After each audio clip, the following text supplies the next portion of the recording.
You hear me, Father? Go fuck yourself. Tell my aunt I'm coming home. Can you do that? This is not the place she left. Tell her. 1923, Season 2 is officially over.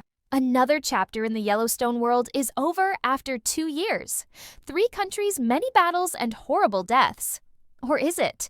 The solution is more nuanced than you might imagine, and the very last episode of 1923 Season 2 contains the hint to the franchise's future. Without further ado, let's get started. The last moments of 1923. Season 2 didn't feel like an ending. They felt like a setup for something much bigger, darker, and more emotional than we've ever seen in the Yellowstone universe. Taylor Sheridan didn't just kill off Alexandra to break our hearts. He did it to break Spencer. And that one decision tells us everything about what's coming next. Because 1944, or what many are calling 1923, Season 3 isn't just a continuation, it's a transformation. The tone has shifted, the stakes are higher, and the Dutton family is standing on the edge of a war they can't escape. The trailer doesn't show much, just flashes of fire, blood, and war. But it's what isn't shown that hits the hardest. There's no Alexandra, no Elizabeth, no Jack, only Spencer, older, hardened, haunted. And in the background, a child. His child. Which means one thing, despite the tragedy, Spencer still had a future. But it's not the one we imagined. It's not the romantic, peaceful life on the Montana ranch. It's one filled with regret duty and a war that refuses to leave him alone. The biggest question now is what broke Spencer between 1923 and 1944. We know from Elsa's narration in Yellowstone that Spencer lived until 1969 and died next to Alexandra's grave. But what we don't know is what happened in those lost years. And that's exactly where 1944 begins. This isn't just a prequel anymore. This is the missing chapter. The chapter that explains everything, including Jamie's past, the family line, and why the Duttons are constantly at war with themselves. And speaking of Jamie, let's talk about that theory. Because after the Season 2 finale, it's more believable than ever that Spencer is his grandfather. Garrett called the ranch Jamie's birthright, and if you trace the timeline, it adds up. Spencer has a child in 1944. That child would be in their 30s or 40s when Jamie is born. And let's not forget, Jamie was adopted. So if his real father is a Dutton, and Garrett knew it, there's a strong chance it all goes back to Spencer. But here's where it gets even more complicated. The trailer hints at a second woman in Spencer's life, a widow, a child, and no marriage. Sheridan doesn't do anything by accident. If he's showing us that Spencer refused to marry this woman, but still had a child with her, it means this decision haunts him. He wasn't trying to build a new life. He was trying to survive the loss of Alexandra. That grief defines his future, and it's passed down to the next generation. That's the kind of pain that doesn't end with death. It spreads, it lingers, and it changes the bloodline forever. So when people ask why 1923 didn't give us a satisfying ending, the answer is simple: because it wasn't supposed to. It was only half the story. 1944 is the second half. The painful half. The one where the heroes don't always win, where love doesn't always last, and where survival means sacrifice. There's something deeply unsettling about the way Spencer walks through the trailer. He's alive, yes, but he's not the same man we met in Africa. That Spencer was wild, passionate, full of rage and love. This one, he's cold, distant, like a man who's lost everything that ever mattered and is just going through the motions. And that's exactly what Sheridan wants us to feel. Because while Spencer may have survived physically, emotionally, he's still trapped on that ship, watching Alexandra slip away, hearing her last words, and holding onto a memory that won't let him go. The trailer doesn't need to say her name. Her absence screams louder than words. Every choice Spencer makes now is shaped by her death. And the saddest part? No one in Montana seems to care. The ranch is still under attack. Enemies are still closing in, and everyone expects Spencer to keep fighting like nothing happened. But inside, he's broken. The man who crossed continents to protect his family now looks like he doesn't even know who his family is anymore. And that's where the child comes in. There's a moment, quick, almost easy to miss, where Spencer looks at a young boy in the trailer, And in that look is something haunting. Not joy, not pride, but fear. Because this child isn't just his son. He's a reminder of everything Spencer failed to protect. The life he couldn't give Alexandra. The home they never had. This child is both a miracle and a curse. He carries the Dutton name, but not the love that was meant to bring him into the world. And the woman raising him? A stranger. A widow Spencer never loved but needed, if only to escape the crushing silence of loss. It's tragic, really. Spencer didn't move on. He settled. And Sheridan is showing us what happens when a man builds a future out of pain instead of hope. That pain is passed down. That pain becomes the family legacy. And now we have a child born into a storm carrying the blood of the Duttons and the weight of all their mistakes. But let's not forget, this is still a Dutton story. And no Dutton story is complete without war. The trailer shows brief flashes of combat. Military uniforms, rifles fire. The world has changed. It's 1944, and the Second World War has reached American soil not in bombs and invasions, but in broken families, lost sons, and land soaked in blood. And right in the middle of it, the Yellowstone Ranch, still standing, still fighting. But with Kara aging Jacob long gone and Jack buried in silence, the burden now falls on Spencer, and he's running out of strength. His enemies are not just outlaws anymore. They're corporations, government agents, and even members of his own bloodline. Because the ranch isn't just land, it's a symbol. And symbols are dangerous in times of war. Everyone wants it. Everyone is willing to kill for it, including the people who claim to protect it. And then there's the silence around Elizabeth. That's what's killing me most. The trailer says nothing about her. No voiceover. No scenes.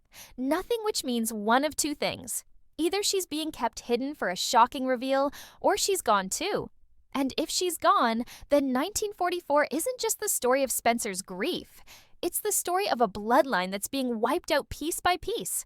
That's what Sheridan is building here. Not a continuation. A reckoning. Every character we loved in 1923 is either dead broken or fading into the background. The torch is being passed, but to who? To a child born of grief? To a ranch that can no longer tell friend from enemy? Or to Jamie decades later unknowingly carrying the sins of his grandfather? Spencer's pain is the heart of 1944, but it's not just personal, it's generational. What he lost in Alexandra, what he couldn't find in himself, and what he buried in Montana, all of it is coming back to the surface. This isn't just his story anymore, it's ours. The fans who hoped for love, justice, and peace, and instead got betrayal, silence, and war. 1944 isn't going to heal us. It's going to expose the wounds we thought had already closed. And when it does, we'll finally understand why the Duttons never stop fighting, because they don't know how to stop bleeding. There's a moment in the 1923 finale that still haunts me, when Kara looked at Elizabeth and said nothing. No comfort, no recognition. Just silence. After everything Elizabeth had been through, losing Jack, carrying his child, surviving wolves, killing for the ranch, you'd expect some respect, maybe even a little gratitude. But Kara dismissed her like she was nothing. That moment wasn't just cold, it was calculated. And now that 1944 is coming, we're starting to understand why. Kara knew something. Something she didn't say out loud. Something that Sheridan is holding back until the moment it hurts the most. Because if 1944 is about Spencer's grief and survival, it's also about the Dutton legacy and who gets to carry it forward. And right now, the legacy looks broken. With Jack dead, Elizabeth cast aside, and Kara nearing the end of her life, there's only one real heir left. And it's not the baby born too early, it's the silence that followed. Here's where things get chilling. The trailer barely shows the ranch. No sweeping views, no family gatherings, just shadows and dust. It's like the land itself is dying. And without Elizabeth, without a next generation to truly inherit the name, the Yellowstone isn't a home. It's a tomb. Sheridan has always said the land remembers. But what happens when no one is left to remember the people who bled for it? That's the heart of this section. Because in 1923, we thought we were watching a story of survival. But in 1944, we're watching a story of extinction. The Duttons are no longer fighting to build a future. They're just trying to not be erased. And then there's the most unsettling part, the complete erasure of Elizabeth's child. She was pregnant. That baby was supposed to be Jack's legacy, the next rightful heir to the ranch. But after the finale, it's like that pregnancy never happened. No mention, no name, no place in the family. That kind of omission isn't an accident. It's a clue that something went wrong. Maybe the baby didn't survive. Maybe Elizabeth died in childbirth. Or maybe Kara made a choice, a cruel, calculated choice to remove Elizabeth and her child from the Dutton legacy. And if that's the case, then what we're watching isn't just grief. It's betrayal. A woman fighting to hold the family together quietly, choosing which branches of the tree are worth saving and which ones need to be cut off. But what if the child survived? What if Sheridan is hiding that part of the story for a reason? Some fans believe the Madison that rumored spin-off about a wealthy New York family moving to Montana is actually the story of Elizabeth's descendants returning to reclaim what was stolen. If that's true, then everything we saw in 1923 wasn't just tragic. It was temporary. A lie built to protect someone, a hidden bloodline waiting to rise again. And that would explain Kara's coldness. That would explain why no one talks about Elizabeth. If she ran, if she escaped the Dutton grip, if she raised her child in secret, then 1944 isn't just a war story. It's a ticking time bomb, because sooner or later the truth will come out. And when it does, it could rewrite the entire Yellowstone timeline. And now, as we look at the trailer again, those brief flashes of conflict, familiar names, angry faces, and long-forgotten letters, they all feel heavier. The land is still fighting. But now it's not just for ownership. It's for memory, for truth, for justice. Elizabeth's legacy, Spencer's child, Alexandra's death. They all tie into one central question: who really deserves to carry the Dutton name? Is it the child born on the ranch but never claimed? The one born in grief but raised in silence? Or the one who returns decades later to ask the question no one else dared to ask? What happened to my mother? Kara's silence was never innocent. It was a choice. A survival tactic. She thought protecting the ranch meant sacrificing certain people. But in 1944, those sacrifices come back. They walk, they speak, and they demand answers. The trailer doesn't show us those answers, but it does show us the consequences. And they are devastating. You might think the biggest threat to the Duttons has always come from the outside: cattle thieves, land developers, corrupt lawmen. But 1944 is about to change that forever. Because this time, the real war isn't between the ranch and the world. It's between the Duttons themselves. The trailer hints at it, but if you followed the story closely, the pieces are already in place. It all comes back to something Garrett said to Jamie in Yellowstone: "This is your birthright." And that single line echoes louder now than ever before. Because if Spencer truly had a child, whether with Alexandra or the widow, and that child was stripped from the Dutton name or raised outside the family, then we're not just talking about legacy. We're talking about a stolen identity, a bloodline erased. And that child's descendants, they're the wild card, the hidden branch of the family tree, the ones with the most reason to come back swinging. Taylor Sheridan knows how to plant seeds that don't bloom until years later. And this might be the most explosive one yet. For years, fans have asked where Jamie fits into the Dutton story, why he feels so different, why John treats him like a stranger, and why his claim to the ranch was always questioned. But now, 1944 might give us the answer, because Jamie is different. He's not just adopted. He's the descendant of Spencer, a child born of grief and rage passed down through silence and secrecy, which means the ranch that John fought to protect, it may not even belong to him. It may belong to Jamie. And suddenly, the decades of betrayal, resentment, and cold shoulders start to make sense, because John Dutton may have always known the truth, that he was living on land that was never rightfully his, that the real heir was out there somewhere forgotten but not gone. The trailer hints at family conflict in subtle but powerful ways: short glimpses of men yelling in suits, old letters burning in fireland disputes that aren't about money but blood. This isn't about who wants the ranch, it's about who deserves it. And that's what makes 1944 different from every other story in the Yellowstone universe. The villains aren't external forces. They're internal fractures, hidden truths passed down like curses, secrets buried under the soil of Montana now ready to erupt. We're not watching another chapter of the Dutton saga. We're watching the beginning of the family's unraveling. What makes it even more painful is how personal it all feels. These aren't just power grabs or legal battles. They're betrayals of love, of loyalty, of history. If Spencer's child was denied the Dutton name, what does that say about the legacy John tried to protect? If Elizabeth's baby was erased from the record, what does that say about the values the family pretended to uphold? And if Jamie is the last surviving link to that erased bloodline, then his struggle isn't just about revenge. It's about justice, the kind that burns everything down just to prove a point. And maybe that's why Sheridan has been so patient with Jamie's arc. He's not just a tragic side character.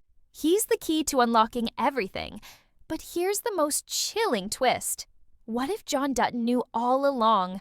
What if he learned about Spencer's hidden child or Elizabeth's lost baby and chose to keep it secret to preserve his version of the truth?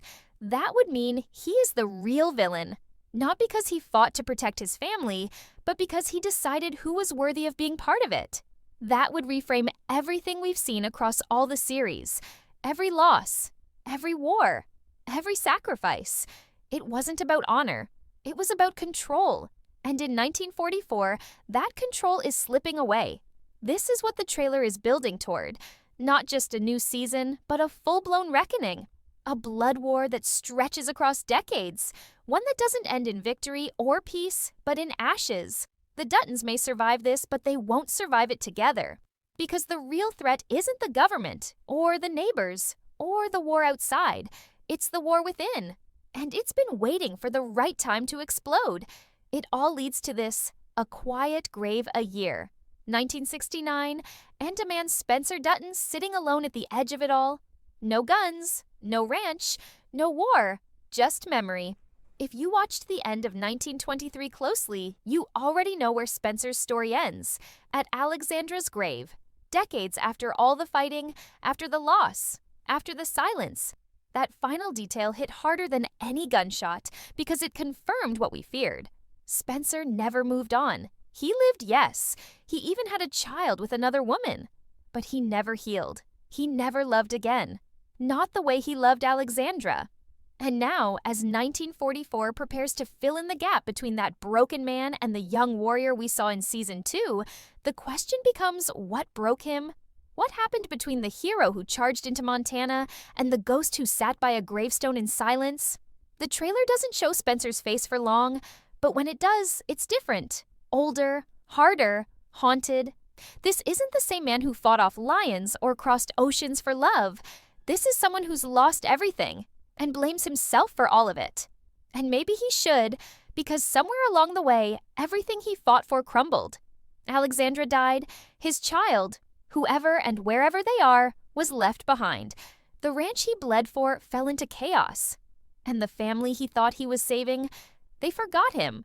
Sheridan didn't give us that flash forward to 1969 just to make us cry. He gave it to us as a warning. A glimpse into the future that says, no matter how hard you fight, sometimes the past wins. Sometimes love doesn't survive. And sometimes the legacy you tried to protect turns into a curse. But what really makes 1969 so powerful is what it means for the entire Yellowstone universe. Because that year connects all the timelines. By 1969, John Dutton Sr. is gone. Jack is long dead. Elizabeth and her child, erased. Alexandra buried. Kara forgotten. And Spencer. He's the last thread, the final witness, which makes him not just a character but a symbol, a man who carried the weight of a family on his back only to be crushed by it in the end. He was supposed to be the savior. Instead, he became the last one left. And that tells us something devastating. The Dutton legacy wasn't passed down. It died in pieces, quietly, tragically. And the only reason it still exists in Yellowstone is because someone, likely a forgotten child or a child of that child, picked up the pieces without even knowing where they came from. That's why 1944 matters so much. It's not just about war or land or politics. It's about filling in the blanks of a dying legacy, about answering the hardest questions the show has ever asked. Why did Spencer never return to the ranch? What happened to his child? Did he walk away from the Dutton name, or was it taken from him? And why does his story end in silence while the modern Duttons still fight like ghosts for a land they barely understand? These aren't just plot holes, they're emotional scars. And Sheridan is about to reopen them. In the end, the trailer for 1923 Season 3, aka 1944, isn't really a trailer. It's a funeral invitation for Spencer, for Alexandra, for the version of the Duttons we thought we knew. The land will still be there. The name might still be spoken, but the soul, it's already gone. Spencer's story ends at a grave. Jamie's begins with a lie, and the Duttons we'll meet next will be shaped not by strength, but by trauma. That's the chilling truth of 1944. It's not the next chapter, it's the fallout, and all we can do now is brace for impact. If you're still wondering whether Spencer is Jamie's grandfather, ask yourself this: what hurts more? The idea that he is, or the idea that no one will ever tell Jamie the truth? Either way, the real tragedy is already written. And 1944 is going to make sure we feel every second of it. Let me know if you want an alternate version, a shorter breakdown, or a trailer-style teaser next.